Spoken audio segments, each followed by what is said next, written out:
A question from ratio and proportion. A man spends a part of his monthly income and saves a part of it. The ratio of his expenditure to his saving is 26:3 basically. So expenditure ratio savings is basically given to us in the question, that is 26/3. Okay va? If his monthly income is basically, so income வந்து அவங்க நமக்கு கொடுத்துட்டாங்க rupees 7250. Okay, that is 7250. What is the amount of his monthly savings? So savings என்ன அப்படின்னு கேட்குறாங்க.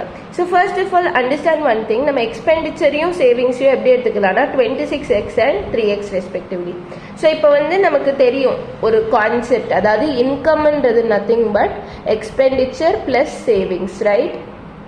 So upper 26x plus 3x will be this income, right? So that is 29x will be equal to 7250. So x will be equal to 7250 by 29 basically. So இப்போ நம்ம இதை solve பண்ணோம்னா we will be getting x is equals to 250. So நம்ம இப்போ monthly savings எவ்வளோன்னு கண்டுபிடிக்கணும். நம்ம வந்து 3xன்னு அசியூம் பண்ணியிருந்தோம். So 3x is equal to 3 into x ஓட வேல்யூ நமக்கு 250 கிடைச்சிச்சு, ரைட்? என்ன? ஸோ நமக்கு ஆன்சர் வந்து 750. I hope this is pretty much clear. Thank you.